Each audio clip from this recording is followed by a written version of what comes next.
Hello people, how you all. ये हमारा unit number 10 का लास्ट वीडियो है जिसमें हम पॉजिटिव साइकोलॉजी कवर करने वाले हैं। हमने बाकी सारा अब तक का पूरा कवर कर लिया है। This is the last that we have to cover. तो पॉजिटिव साइकोलॉजी जो है बहुत इंटरेस्टिंग, अच्छा, रिलेटेबल टॉपिक है। पॉजिटिव साइकोलॉजी को कहा गया है कि it focuses on life above zero. ऐसा कहा जाता था पहले के टाइम पे कि क्लिनिकल साइकोलॉजी जो थी वो काफ़ी फेमस थी और क्लिनिकल साइकोलॉजी केवल फोकस करती थी डिसऑर्डर्स पे, एबनॉर्मैलिटी पे, नेगेटिविटी पे। तो यानी कि अगर हम एक बेसलाइन की बात करें ज़ीरो की, कि zero is the neutral one, तो क्लिनिकल साइकोलॉजी का फोकस नेगेटिव की तरफ था। पॉजिटिव साइकोलॉजी ने कहा कि हम लाइफ बिलो ज़ीरो की बात नहीं करेंगे। पॉजिटिव साइकोलॉजी बात करेगी पॉजिटिव कैरेक्टरिस्टिक्स की, कि हैप्पीनेस क्या है, विजडम क्या है, लोगों के अंदर जो ताकत है वो ताकत क्यों है। बहुत सारे इन्होंने पॉजिटिव टॉपिक्स की बात की, ग्रैटिट्यूड, ऑल्ट्रुइज्म, इन सब चीज़ों की इन्होंने बात की। तो पॉजिटिव साइकोलॉजी जो है बेसिकली कहा जाता है कि 1998 में मार्टिन सेलिगमैन ने पेपर लिखा था इस पर सबसे पहले। तब से ये ब्रांच इमर्ज हुई है और ये जो ब्रांच है इसके फादर अपन मार्टिन सेलिगमैन को ही कहते हैं। तो पॉजिटिव साइकोलॉजी बेसिकली फोकस करती है पॉजिटिव एस्पेक्ट्स ऑफ पर्सन पे। अब हैप्पीनेस की हम बात करते हैं। दो तरह की हैप्पीनेस या दो तरह का वेलबींग बताया गया है। वेलबींग को हम दो तरीके से क्लासिफाई करेंगे, हेडोनिक और यूडाइमोनिक। हेडोनिक मतलब कि बेसिकली कि हमें केवल प्लेजर चाहिए, ठीक है। जैसे कि अगर मुझे खाने में मेरे फेवरेट फूड मिल जाएगी तो भी मैं खुश हो जाऊंगी, डैट इज़ हेडोनिक हैप्पीनेस या हेडोनिक वेलबींग। यहाँ पे हम केवल पॉजिटिव इमोशंस को फील करते हैं, अच्छा फील करते हैं। हम चाहते हैं कि पेन कम मिले, प्लेजर ज़्यादा मिले, ठीक है। इस तरह की हम यहाँ पे बात करते हैं। ये लेकिन शॉर्ट टर्म होगा, जितनी देर मुझे खाना मिलेगा उतनी देर मैं खुश हूँ, उसके बाद मैं खुश नहीं हूँ। तो hedonic wellbeing basically short term होती है। ये बहुत केवल हम कहेंगे कि पेन को अवॉइड करना और प्लेजर को सीक करना, यही इसका काम है और ये शॉर्ट टर्म है। यूडाइमोनिक ऑन द कॉन्ट्ररी जो है ये थोड़ा सा हम कहेंगे कि आध्यात्मिक बात कर रहे हैं। इसके बारे में सोक्रेटिस ने बात की थी सबसे पहले। उन्होंने कहा कि ये जो यूडाइमोनिक है ये बेसिकली लाइफ सेटिस्फैक्शन की बात करता है, ये लॉन्ग टर्म की बात करता है कि हमें एक अचीवमेंट चाहिए, हमारे जीवन का एक मीनिंग होना चाहिए, हमें एक एंगेजमेंट चाहिए, एक फ्लो चाहिए और लॉन्ग टर्म सेटिस्फैक्शन होना चाहिए। इसके अलावा इसमें जो हैप्पीनेस आती है वो मटीरियलिस्टिक नहीं आती, वो हैप्पीनेस आती है अपने पोटेंशियल्स को फुल्ली पाने के बाद। तो मतलब सेल्फ एक्चुअलाइजेशन अगर आप पा लेते हो तो आपको यूडाइमोनिक वेलबींग जो है वो मिलती है। हमारे जो वर्च्यूज़ हैं अगर हम वो डेवलप कर लेते हैं, उन्हें प्राप्त कर लेते हैं, तो हमें यूडाइमोनिक वेलबींग आती है। थोड़े से नोट्स ऊपर नीचे हो गए हैं, मैंने नीचे एक और इमेज लगाई है, रुको मैं दिखाती हूँ आपको। कहाँ है ये रही, देखो। तो हेडोनिक वेलबींग जो है ये क्या है, मैक्सिमाइज प्लेजर, मिनिमाइज पेन, दर्द कम हो और खुशी ज़्यादा हो। यूडाइमोनिक दिखती है कि मीनिंग क्या है, सेल्फ रियलाइजेशन, खुद को रियलाइज़ करना। हेडोनिक बात करती है केवल इंजॉयबल एक्सपीरियंसेस को प्रायोरिटाइज करना, कि अगर सपोज करो कि आज कहीं से पार्टी का न्योता है और पार्टी में जाके मुझे इंजॉयमेंट मिलता है तो मैं प्रायोरिटाइज करूँगी पार्टी में जाना। शॉर्ट टर्म ग्रेटिफिकेशन, बाहर से जो हमें स्टिमुलाई की वजह से खुशी मिलती है, जैसे कोई म्यूज़िक कॉन्सर्ट अटेंड किया उससे खुशी मिल रही है। जबकि यूडाइमोनिक जो है ये वर्च्यू ओरिएंटेड लिविंग की बात करती है, लॉन्ग टर्म की बात करती है और इसमें कहीं ना कहीं हमें खुशी इंटरनल मिलती है, इंट्रिंसिक होती है, ये एक्सटर्नल नहीं होती। इसमें जैसे कि हमने ग्रैटिट्यूड डेवलप किया, माइंडफुलनेस डेवलप की, वो इसमें आ जाता है। तो ये दो तरह की वेलबींग जो है इन्होंने बताई है। एक और हैप्पीनेस या वेलबींग का क्लासिफिकेशन है वोंग का। ये चार है, वैसे इस पर कभी क्वेश्चन आया नहीं है पर आप याद कर लो, क्या पता आगे पूछ ले। तो हेडोनिक जो मैंने बताया वही प्लेजर, प्लीजेंट मूवमेंट, खाना पीना, ये सब चीज़ें। यूडाइमोनिक भी मैंने आपको बता दिया अभी। दो अलग हैं, प्रूडेंशियल और कैरोनिक। प्रूडेंशियल मतलब कि फ्लो, फ्लो मतलब जो काम आप कर रहे हो उसमें आप इंजॉय कर रहे हो, ठीक है। जैसे सपोज कीजिए कि मुझे फॉर एग्जाम्पल मुझे कुकिंग बहुत अच्छे से आती है तो उसको मैं इंजॉय करूँगी। जिस इंसान को कुकिंग बहुत पसंद होती है, कुकिंग बहुत अच्छे से करता है, वो उसको करते हुए वो खो जाता है, तो वो प्रूडेंशियल हैप्पीनेस उसको मिलती है। और कैरियोनिक, कैरियोनिक का मतलब जब आपको ऐसा फील होता है कि भगवान ने आपको ब्लेस किया हुआ है या भगवान आपके साथ है, तो वो हैप्पीनेस होती है कैरियोनिक। तो ये चार तरह की इन्होंने बताई है वोंग ने। ये भी एक बार आप याद कर लेना, अभी तक नहीं पूछा है, may be they can ask you later, ठीक है। चलिए आगे बात करते हैं। ये जो है ये है डायनर का मॉडल।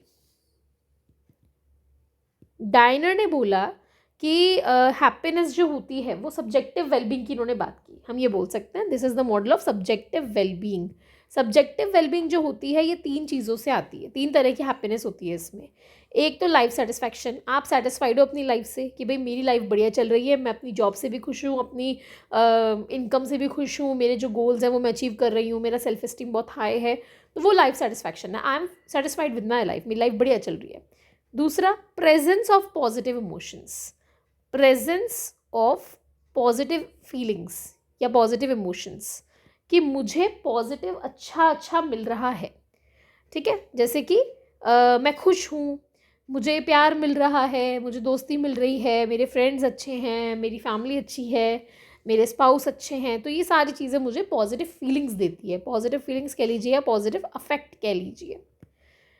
तीसरा, नेगेटिव फीलिंग्स कम हो या एब्सेंस हो, एब्सेंस ऑफ नेगेटिव अफेक्ट। अगर नेगेटिव इमोशंस ना हो, नेगेटिव फीलिंग्स ना हो तो भी हम खुश रहेंगे। जैसे कि बहुत रेयरली मुझे गुस्सा आता है, बहुत रेयरली मैं दुखी होती हूँ, या बहुत कम मुझे दुख है जीवन में, हर चीज़ मैंने ऑलमोस्ट प्राप्त कर ली है। तो ये 3 चीज़ अगर होती हैं तो हमारा सब्जेक्टिव वेलबींग हाई होता है। कौन कौन सी 3 चीज़? एक, आपका पॉजिटिव अफेक्ट है। दूसरा, आपका नेगेटिव अफेक्ट नहीं है। तीसरा, लाइफ सेटिस्फैक्शन आपको है। अगर ये 3 कंपोनेंट्स हैं तो मतलब आपको सब्जेक्टिव वेलबींग है। इसको मेजर करने के लिए एक टेस्ट भी इन्होंने डेवलप किया था सब्जेक्टिव वेलबींग का ही, और एक पनास के नाम से आता है आपका, पनास, positive affect negative affect scale, ऐसा कुछ नाम से भी आता है, तो ये भी आप याद रखना, इसी का है ये। चलिए, अब हम बात करते हैं साइकोलॉजिकल वेलबींग की। साइकोलॉजिकल वेलबींग क्या है? साइकोलॉजिकल वेलबींग पे कैरोल रिफ ने बात की है। In fact my PhD topic is related to this only, Carol Ryff. Carol Ryff ने साइकोलॉजिकल वेलबींग की बात की है, और ये जो साइकोलॉजिकल वेलबींग है बेसिकली ये हेडोनिक नहीं, ये यूडाइमोनिक है। ये यूडाइमोनिक की बात कर रहे हैं, मतलब कि मटीरियलिस्टिक की ये बात नहीं कर रहे। 1989 में, इतना पहले ये थियोरी इन्होंने दे दी थी 1989 में। Can you believe it? इतना पहले वेलबींग पे उस वक्त बात नहीं होती थी, बहुत ज़्यादा, बहुत रेयर, मतलब मुझे लगता है शायद पहला मॉडल ही इनका होगा लगभग। तो ये इन्होंने दिया था, और ये जो थियोरी है इसमें इन्होंने 6 डायमेंशंस बताए। साइकोलॉजिकल वेलबींग को इन्होंने 6 डायमेंशंस में कैटेगराइज किया है। एनवायरमेंटल मास्टरी, एनवायरमेंटल मास्टरी का मतलब, अगर आप एनवायरमेंटल मास्टरी रखते हो, इसका मतलब कि you are able to create the environment as per your choice. आप अपने आसपास के एनवायरमेंट को अपने अकॉर्डिंग ढाल लेते हो। एनवायरमेंट आप खुद चूज़ करते हो, आप उस एनवायरमेंट को अपने अकॉर्डिंग ढाल लेते हो। पर्सनल ग्रोथ, आप खुद ग्रो करते हो विद टाइम आप खुद ग्रो करते हो। पर्पज़ इन लाइफ, आपकी लाइफ की एक पर्पज़ है, एक गोल है। ऑटोनॉमी, मतलब आप इंडिपेंडेंट हो। सेल्फ एक्सेप्टेंस, आप जैसे हो वैसे आप खुद को एक्सेप्ट करते हो। And last is positive relation with others, आपके दूसरों के साथ रिलेशनशिप्स अच्छे हैं। ये इन्होंने 6 डायमेंशंस बताए, ये आपको लर्न होना चाहिए। मुझे याद है आज से 2000 आई थिंक 22 वाला जो पेपर था उसमें इस पे क्वेश्चन आया था। इन्होंने कोई एक ये दिया था और कहा था कि इनमें से कौन सा कैरोल रिफ का, मतलब ये जो शायद एनवायरमेंटल मास्टरी पूछा था कि ये किन के मॉडल में आता है, तो वो कैरोल रिफ के मॉडल में आता है। तो ये आपको 6 नाम याद होने चाहिए, और आपको मैच द फॉलोइंग में भी आ सकता है। तो you should learn this is really very important topic. Simple है, कुछ भी ऐसा नहीं है जो आपको समझ में ना आए, बस याद करना है आपको कि कौन कौन से डिमेंशंस इन्होंने बताए हैं। एक और मॉडल की बात करते हैं वेलबींग का, ये जो है परमा मॉडल, ये दिया है मार्टिन सेलिगमैन ने। परमा मॉडल जो है किसने दिया? ये दिया है मार्टिन सेलिगमैन ने। मार्टिन, इन्होंने कहा कि बेसिकली हैप्पीनेस और वेलबींग के 5 डायमेंशंस हैं, 5 एलिमेंट्स हैं। ठीक है, ये 5 एलिमेंट्स इन्होंने बताए हैं। PERMA, P मतलब positive emotions, E engagement, R relationship, M meaning और A अचीवमेंट। ये भी आपको 1-2 साल पहले क्वेश्चन आया है जिसमें R को रेजिलियंस बताया था और कहा था इनमें से कौन सा रॉन्ग है, तो R रेजिलियंस नहीं, R रिलेशनशिप्स होता है। तो बेसिकली परमा, ये आपको सिक्वेंस में याद करना पड़ेगा। तो P मतलब पॉजिटिव इमोशंस, मतलब पॉजिटिव इमोशंस, हैप्पी हो, खुश हो। ठीक है। इंगेजमेंट, E इंगेजमेंट मतलब कि आप जिस काम को कर रहे हो उसमें आप डूबे हुए हो, बेसिकली फ्लो, आप कंप्लीटली उसमें इंगेज्ड हो, ऐसा नहीं आप भटक रहे हो। R मतलब रिलेशनशिप, वही आपके इंटरपर्सनल रिलेशनशिप, दूसरों के साथ रिलेशनशिप अच्छे हो। देन मीनिंग, मीनिंग मतलब कि आपकी लाइफ का क्या पर्पस है, क्या गोल है। Then last is achievement, achievement बोल लीजिए या अकम्पलिशमेंट बोल लीजिए, दोनों एक ही बात है। वैसे इन्होंने अचीवमेंट ही बोला है जहाँ तक मुझे इमेजेस दिखी थी उनमें। तो बेसिकली ये क्या है, इसका मतलब ये है कि आप अपनी लाइफ में कुछ अचीव कर पा रहे हो, कुछ एकम्प्लिश आप कर पा रहे हो, ठीक है, आपके जो गोल्स हैं वो आपने प्राप्त करे, ये इन्होंने बताया। बहुत सिंपल है। देखो मैंने आपके लिए एक बहुत सुंदर सी फोटो और यहाँ पे डाली है, गूगल पे मुझे मिल गई थी ये। This is a good picture. 2011 का इन्होंने लिखा है मॉडल दिया हुआ। अच्छा, एक और चीज़ मैं आपसे कहूँगी, ये वाला जो मॉडल है 2011 का, ये भी आप याद रखना। मॉडल्स के ईयर्स भी थोड़ा सा याद रखने की कोशिश करना अगर आप कर सको तो, ठीक है। चलिए अगले मॉडल की बात करते हैं, ब्रॉडन एंड बिल्ड थियरी। ये दी है बारबरा फ्रेडरिक्सन ने। ये जो मॉडल है ये क्यों इम्पोर्टेंट है, क्योंकि अभी एक दो एग्जाम पहले शायद या इसी वाले में आपसे एग्जाम पूछा गया था ये वाला, Barbara Fredrickson's broaden and build theory, ये थियरी का नाम है। ये आप लोग जब भी पॉजिटिव साइकोलॉजी आपने यूजीपीजी में पढ़ा है उसमें आपने थियरी ज़रूर पढ़ी होगी। देखो इन्होंने क्या बोला, अच्छा और ये मॉडल बहुत पुराना है, ये है आई थिंक 1998 का मॉडल है, ये पुराना है काफ़ी। इन्होंने बोला, बारबरा फ्रेडरिक्सन ने, कि positive emotions are really very important. आपके जो पॉजिटिव इमोशंस होते हैं वो क्या करते हैं, वो आपकी सोच को ब्रॉड करते हैं, ठीक है। आपके देखो ब्रॉडन एंड बिल्ड दो चीज़ें होती हैं यहाँ पे, पहले तो ब्रॉड होगा फिर बिल्ड होगा। क्या ब्रॉड हो रहा है, आपके थॉट्स, आपकी एक्टिविटीज़, आपके रिलेशनशिप्स, ये सब बहुत ब्रॉड होते हैं अगर आप पॉजिटिव इमोशंस रखते हो तो।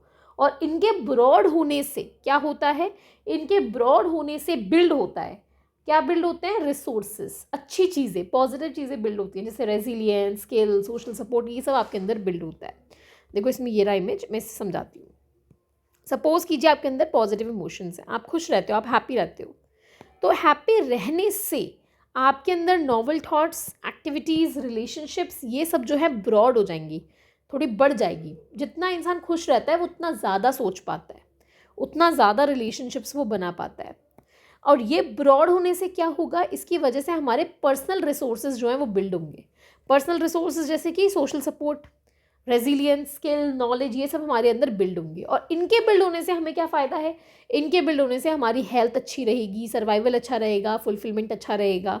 और इसकी वजह से क्या होगा, इसकी वजह से देखो दोबारा से घूम के यहीं आ गए हम, इसकी वजह से हमारे पॉजिटिव इमोशंस और ज़्यादा बढ़ेंगे। मतलब अंडरस्टैंडेबल बात है, सिंपल बात है बिल्कुल, कि अगर कोई इंसान खुश है, अगर आज मैं खुश हूँ तो मेरे खुश होने से मेरे दूसरों से बातचीत अच्छी तरीके से होगी। एक सिंपल सा एग्जांपल लीजिए, सपोज कीजिए आज मैं बहुत खुश हूँ, आज मैं खुश हूँ और मैं बाहर गई एक पार्टी में, वहाँ मुझे कोई इंसान मिला, तो क्योंकि मैं आज बहुत खुश हूँ तो मैं उससे बहुत नाइसली बात करूँगी, बहुत अच्छे से बात करूँगी, ठीक है। मैंने उससे बहुत अच्छे से बात की तो मेरे रिलेशनशिप बढ़ेंगे, वो इंसान भी मुझे पसंद करेगा, यार कितनी अच्छी बच्ची है, बहुत अच्छे से बात कर रही है, ठीक है। तो ऐसे में मेरा एक और इंसान से कनेक्शन स्टार्ट हो गया, मेरी उनसे बातचीत होनी स्टार्ट हो गई। इसकी वजह से देखा जाए तो मेरा पर्सनल रिसोर्स बढ़ा, कैसे, सोशल सपोर्ट बढ़ा, वो इंसान मेरा अच्छा दोस्त बन गया, है ना। मैंने उससे कुछ नॉलेज भी गेन की होगी, उसने मुझको कुछ बताया होगा अपने फील्ड के बारे में कि हमारे यहाँ ऐसे ऐसे काम होता है, कुछ स्किल्स मैंने उनसे सीखे, या उन्होंने कुछ ऐसे एक्सपीरियंसेस बताए हो जिससे मेरे अंदर शायद रेजिलियंस भी आया हो। बाकी सोशल सपोर्ट आया, मुझे उनसे बात की, उन्होंने मुझे सपोर्ट किया किसी चीज़ के लिए, उसकी वजह से मुझे फुलफिलमेंट फील होगी, मेरा हेल्थ भी इन्हांस होगा, मेरा सर्वाइवल के चांसेस भी इन्हांस होंगे, because I have got one more person who is going to help me in future if I ever need help, ठीक है। अब इसकी वजह से मैं और ज़्यादा खुश रहने लगूंगी। तो basically this is how this works. ये ब्रॉडन एंड बिल्ड थियरी है, ये कहता है कि पहले आपको आपके पॉजिटिव इमोशंस फील करने हैं। अगर आप पॉजिटिव इमोशंस फील करोगे वो ब्रॉड करेगा, हॉराइजन ब्रॉड करेगा इन चीज़ों के लिए, जिसकी वजह से ये ब्रॉड होंगे, जिसकी वजह से ऐसा फील होगा, और इसकी वजह से ले दे के दोबारा से पॉजिटिव इमोशंस और ज़्यादा आपके अंदर बढ़ जाएंगे। ये बारबरा फ्रेडरिक्सन ने दिया है, बहुत सिंपल मॉडल है, ये आपको याद रखना है, ठीक है। चलिए आगे बात करते हैं फ्लो की। फ्लो जो है ये एक बुक लिखी है पूरी फ्लो पे, मिहाली सिक्जेंट-मिहाली ने, ठीक है। ये आपको याद रखना है। ये ईयर कौन सा इनका वो मुझे याद नहीं आ रहा, एक बार आप गूगल पे चेक कर लेना। मेरे हिसाब से नहीं, मैं हिसाब नहीं बोल सकती, मुझे ईयर वैसे थोड़े कम ही याद रहते हैं, तो इसका मुझे याद नहीं है। एक बार आप चेक कर लेना इसका ईयर क्या था और मुझे भी बता देना कमेंट करके।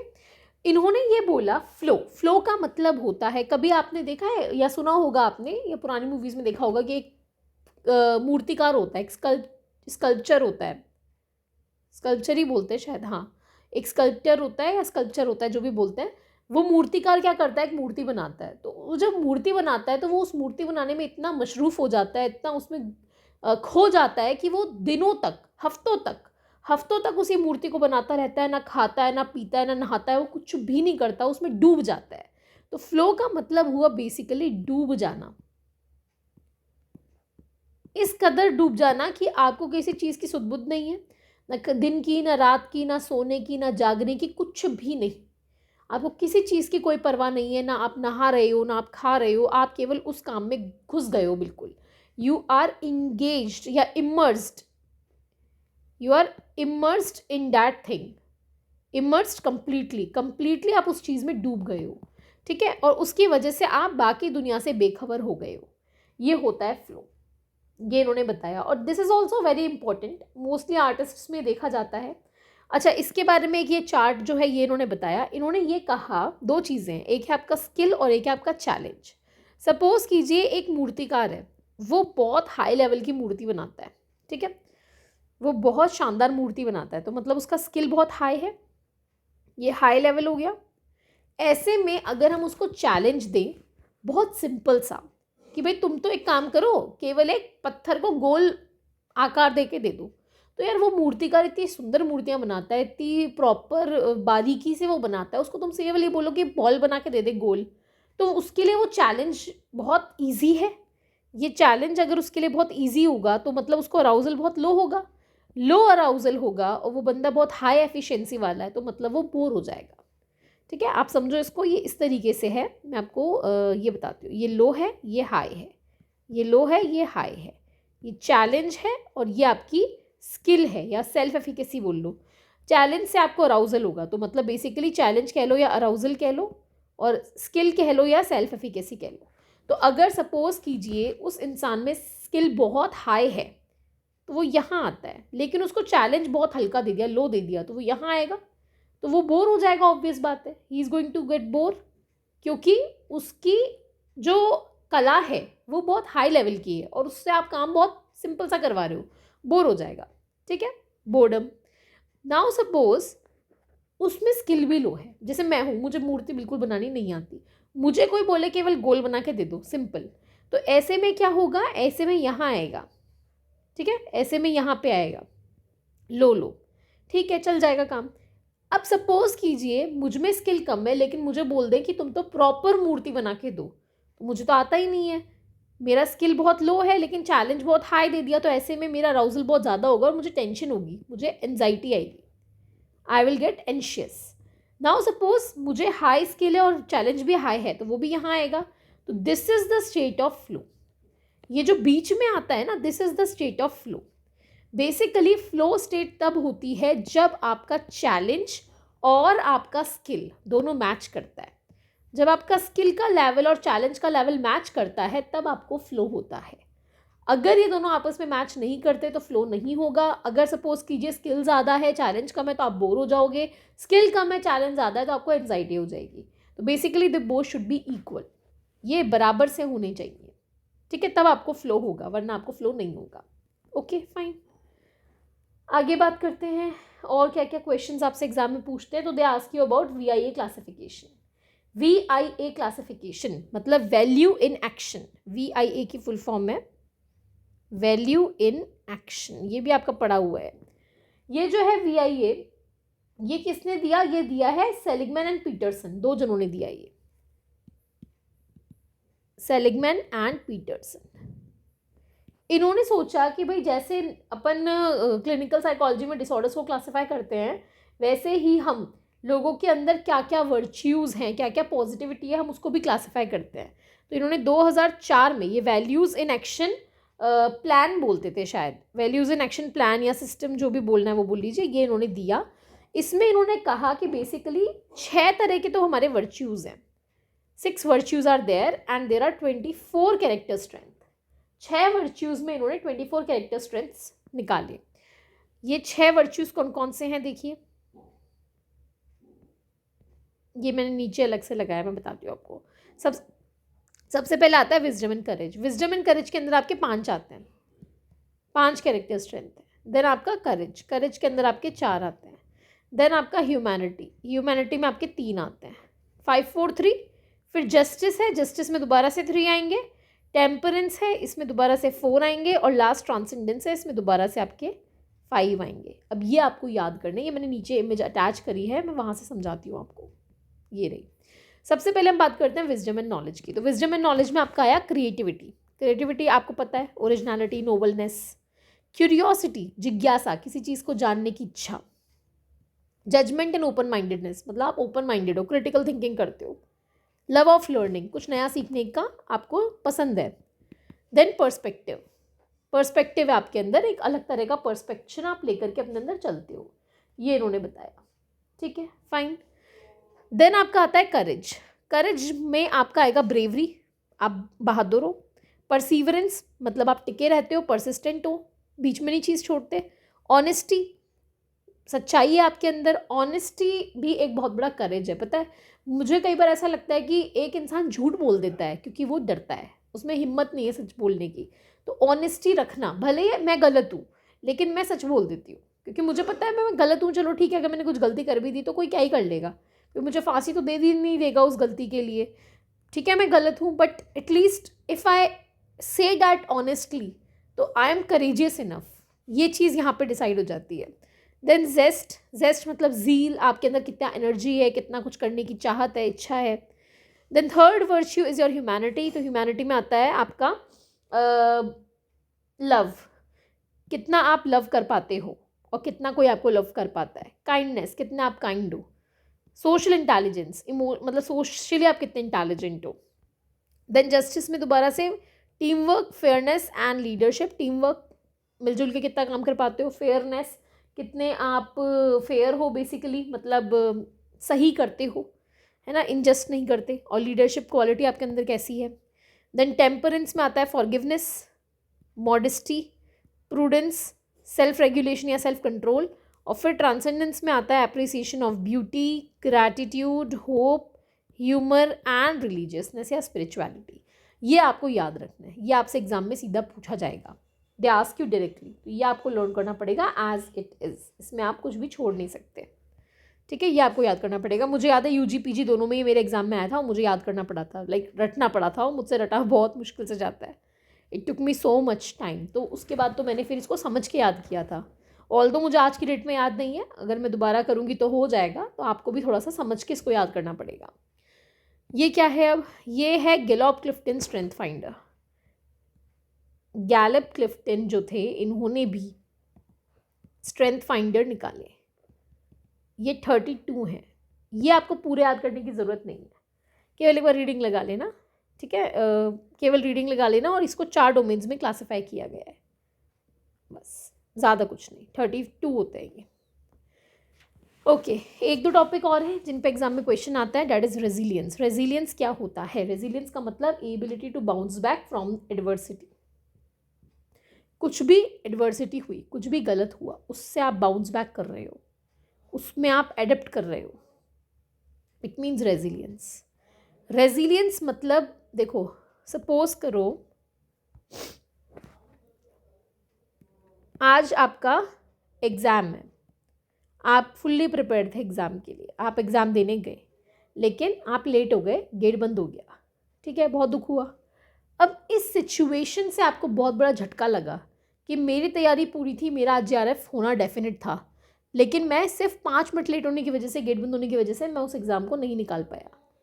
तो अब आप क्या करोगे इस एडवर्सिटी के सिचुएशन में? आप कैसे बाउंस बैक करोगे? मतलब ये आपका नॉर्मल न्यूट्रल है, आप एकदम झटके में आ गए, आप बहुत डिप्रेस्ड हो गए, बहुत दुखी हो गए। अब आप इसमें कैसे बाउंस बैक करके दोबारा अपने नॉर्मल पे आओगे? उसे हम कहते हैं रेजिलियंस। कुछ लोग डिप्रेशन में चले जाएंगे ऐसे में, कुछ लोग निकल ही नहीं पाएंगे इससे कभी बाहर, वो यहीं पे अटके रह जाएंगे, वो नेगेटिव के नेगेटिव ही रह जाएंगे। लेकिन जो लोग उससे निकल के वापस नॉर्मल हो जाएंगे, उन्हें हम कहेंगे कि वो लोग रेजिलियंट हैं। ठीक है। या फिर हम ये कहें कि जैसे सपोज़ कीजिए कोई स्लम का बच्चा है, स्लम में रहता है, ऐसी एडवर्सिटी में रह के भी वो अगर कुछ अच्छा कर पा रहा है तो मतलब वो रेजिलियंट है। रेजिलियंस में आपके प्रोटेक्टिव फैक्टर्स आते हैं और रिस्क फैक्टर्स आते हैं। प्रोटेक्टिव फैक्टर्स मतलब जो आपको बढ़ावा देते हैं, आप पे खुद पर डिपेंड करता है। अगर आपका टेम्परामेंट अच्छा है, आपके इमोशनल सोशल स्किल्स अच्छे हैं, कॉग्निटिव स्किल्स अच्छे हैं, फिजिकल हेल्थ अच्छी है, लैंग्वेज अच्छी है, तो आप अच्छे से कर पाओगे। फैमिली पे डिपेंड करता है, फैमिली का एनवायरनमेंट अच्छा होना चाहिए, सपोर्टिव पेरेंट्स होने चाहिए। इसके अलावा आपको आसपास जो सोसाइटी है वो अच्छी होनी चाहिए। ठीक है, तो ये अगर ये सब चीज़ें अगर अच्छी होंगी तो आप अच्छा कर पाओगे। रिस्क फैक्टर्स मतलब नेगेटिव, अगर आपका खुद का टेम्परामेंट अच्छा नहीं है, सेल्फ एस्टीम लो है, या आप सपोज़ कीजिए मेल नरिश्ड हैं, बॉडी में आपके न्यूट्रिशंस नहीं है, बहुत कमी है आपके अंदर शरीर में खून की और इन सब चीज़ों की, बीमार पड़ते हैं बार बार, तो आप नहीं कर पाओगे। फैमिली सपोर्टिव नहीं है, फैमिली बहुत बुरी है, अब्यूज़ करती है, या कम्युनिटी बेकार है, स्कूल अच्छा नहीं मिला, कॉलेज अच्छा नहीं मिला, वहाँ के लोग बुरे हैं, स्ट्रेसफुल है सब कुछ, तो ये रिस्क फैक्टर्स बन जाते हैं। रिस्क फैक्टर्स मतलब वो जो कि आपको रेजिलिएंट होने में बाधा उत्पन्न करेंगे। प्रोटेक्टिव फैक्टर्स वो जो रेजिलिएंट होने में आपको हेल्प करेंगे, सपोर्ट करेंगे। तो वही चीज़ अगर अच्छी है तो प्रोटेक्टिव बन गई, वही चीज़ अगर बुरी है तो रिस्क बन गई। ठीक है, ये इन्होंने बताया। अब इससे रिलेटेड एक और टॉपिक आता है, वो यहाँ पे अटैच नहीं हुआ क्या? ठीक है, मैं बताती हूँ। That is your post traumatic growth. People often confuse between the both. Post traumatic growth, अब देखो ये क्या है। पोस्ट ट्रॉमेटिक ग्रोथ, पोस्ट मतलब बाद में, ट्रॉमेटिक ट्रॉमा के बाद में ग्रोथ होना। सपोज कीजिए आपने कोविड फेस किया, कुछ लोगों को कोरोना हुआ, like my own sister, she had suffered from Covid. ठीक है, तो ऐसे में वो एक ट्रॉमा था। जब कोरोना आया उस वक्त लोग बहुत ज़्यादा ट्रॉमेटिक हो गए थे। तो जब एक ट्रॉमा आपको आया तो उस ट्रॉमा की वजह से उसके बाद में आप नॉर्मल नहीं हुए, केवल आप नॉर्मल से ज़्यादा हो गए, आप ग्रो कर गए, आपका जीवन जीने का तरीका बदल गया। That is post traumatic growth. आपने पीटीएसडी सुना है? पीटीएसडी उसका विपरीत है PTG, post traumatic stress disorder. कुछ लोगों को एक ट्रॉमा के बाद में स्ट्रेस डिसऑर्डर हो जाता है, उसे हम कहते हैं पोस्ट ट्रॉमेटिक स्ट्रेस डिसऑर्डर। कुछ लोगों को ट्रॉमा के बाद में ग्रोथ होती है, जीवन जीने की कला वो सीख जाते हैं, उनमें एक पॉजिटिव चेंज आता है। That is post traumatic growth. तो PTSD is the negative term and PTG is the positive term for the consequences after a trauma. एक इंसान ट्रॉमा फेस करने के बाद अगर नेगेटिव हो जाता है तो वो पीटीएसडी की तरफ जा रहा है, अगर वो पॉजिटिव हो रहा है तो मतलब वो पीटीजी की तरफ जा रहा है। अब रेजिलियंस और पीटीजी में क्या फ़र्क है? रेजिलियंस और पीटीजी में बहुत सिंपल सा फ़र्क है। मैंने अभी आपको एक फ्लो चार्ट दिखाया कि ये न्यूट्रल है, न्यूट्रल में आप ऐसे रहते हो। ठीक है, रेजिलियंस में आप एडवर्सिटी में गए और वापस इसी लेवल पे आ गए, दैट इज़ रेजिलियंस। मतलब ये नेगेटिव था, नेगेटिव में से आप गुजर के वापस न्यूट्रल हो गए, जैसे पहले थे वैसे हो गए, बाउंस बैक करा आपने, जिस लेवल पे थे उस लेवल पे वापस आ गए, दैट इज रेजिलियंस। लेकिन पोस्ट ट्रॉमेटिक ग्रोथ का मतलब है कि ट्रॉमा हुआ, आप नेगेटिव हुए, आप नॉर्मल हुए और आप और ऊपर चले गए, मतलब कि आप पॉजिटिव हो गए। आप पहले जो न्यूट्रल थे आप उससे ज़्यादा ऊपर चले गए, आप ज़्यादा ग्रो कर गए। तो मैं कुछ चीज़ें आपको बताती हूँ कि पोस्ट ट्रॉमेटिक ग्रोथ में एक्चुअल में होता क्या है। एक इंसान सपोज कीजिए बहुत ज़्यादा मतलब नॉर्मल, जैसे आज की तारीख में हम बहुत नॉर्मल अपनी जीवन जीते हैं। Now suppose we face some accident या वी सर्वाइव कोविड या we have a near death experience, बिल्कुल मौत को पास से गुजर के देखा, या फैमिली में हमने किसी को लूज़ कर दिया। तो ऐसे में हमारे अंदर कुछ चेंजेस आते हैं, उन चेंजेस को हम कहेंगे हमारे अंदर पोस्ट ट्रॉमेटिक ग्रोथ हुई है। क्या क्या चेंजेस आते हैं? आप लाइफ को ज़्यादा अप्रिशिएट करते हो, ग्रेटर एप्रिसिएशन ऑफ लाइफ।